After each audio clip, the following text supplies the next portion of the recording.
take a look at this beautiful picture from Mount Shasta taken by Robin Kahn. Looks like a winter wonderland out there.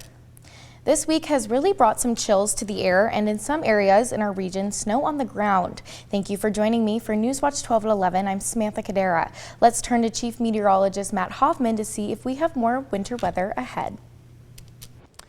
More light precipitation is expected tonight. Temperatures will bottom out to around 41 in Medford, 30 in Klamath Falls. But later tonight, as some milder air moves in, we'll see temperatures rising and snow levels coming up significantly as well. But there will be a period tonight of maybe some wintry mix, freezing rain along and east of the Cascades. You can check road conditions on KDRV.com. The main brunt of this winter storm arrives tomorrow. Soggy in the morning. Snow levels will be up around 8,000 feet, so mainly rain. Doesn't look too bad for travel, but through the afternoon, snow levels will plummet, winds will be gusty, and we'll see travel impacts widen by later in the day and then on into tomorrow evening. Highs tomorrow mainly going to be in the morning hours, up to 54 in Medford, 53 in Brookings, and 49 in Klamath Falls, but those temperatures will tumble later in the day, and we have winter storm warnings in place for some of our higher elevations. I'll have details on rain and snow amounts with this storm and some more very active weather ahead for next week. That's all coming up in just a bit. Now we can see lots of snow out on the ground and in some of the roadways this weekend, so make sure to be safe if you plan on traveling this weekend. Everybody should always check Trip Check because it is the best way to understand about anything that's either scheduled or even unscheduled. And if you do plan on doing any traveling this weekend, you're advised to check Trip Check, and on Trip Check you can check your route and be notified of any closures that are happening or planned, and you can see a live camera shot of the roads you plan on traveling to help you decide what preparations you'll need before you go out on the roadway. And if you're going to be driving through California, California has their own tool with the Quick Maps website. This website, offered by Caltrans, will give you up-to-date information on closures, roadways, and any interruptions on your drive, as well as show cameras along your trip to give you the safest route possible. A rollover crash was reported at milepost 2 of Reeves Creek Road in Cave Junction this afternoon. The 3 occupants had exited the car by the time crews arrived, with one sustaining minor injuries and being transported for treatment. The sheriff's office is investigating the cause. And Jackson County Fire District 5 is looking for 3 committee budget members. The budget committee reviews and approves budgets from the fire chief, and they also set tax rates once the budget has been approved. Applicants must be qualified voting citizens of the district, and applications are due by 4 p.m. on December 4th. The link to applications is on our website. I believe that, you all are, it's a dereliction of duty, and I'm ashamed that that's how it is. That was the testimony from just one Williams resident in this week's Josephine County Commissioners meeting.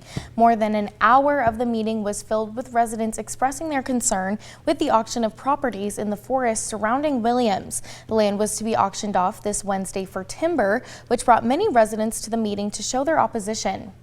We, the undersigned businesses, are writing to express our opposition to Josephine County's November 14th land auction involving 9 parcels located in Williams.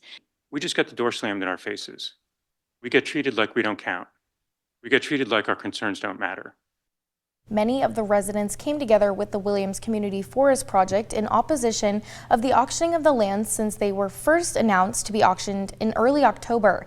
Many of them celebrated this week when discovering that while some of the land was up for auction, it was sold. The Pipe Fork, Thompson Creek, Cedar Flat, and Little T parcels were not bid on or sold.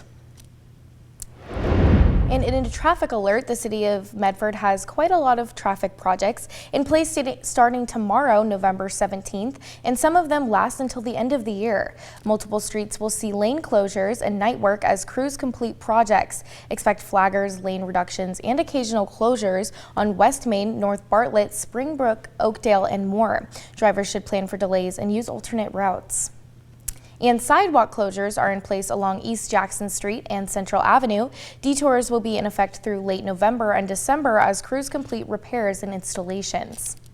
And finally, expect road closures and detours on several streets, including North Fir, Monterey Drive, and Pennsylvania Avenue. Delays will be in place while crews perform road repairs. And tomorrow, Rogue X is hosting its first ever holiday bazaar this weekend, with tomorrow being the last day to shop. Featuring 150 local vendors, it's the perfect place to find unique gifts and support Rogue Valley businesses. From vintage clothing to handcrafted candles, local vendors are showcasing one-of-a-kind, well-made products that you can't find anywhere else. I think that the quality really is important, and it supports your community, which is good for everybody. So yeah, I take a lot of care and control over what I'm making, and I feel a lot of other vendors do that too. The Rogue X Holiday Bazaar is the perfect spot to find gifts or treat yourself while supporting local businesses. The last day is tomorrow from 9 a.m. to 4 p.m. And the holidays are a time of celebration, but they also bring an increase in fire hazards, especially when it comes to Christmas trees, lights, and other holiday decorations. I spoke with Rural Metro Fire on ways to stay safe as we head into the holiday season.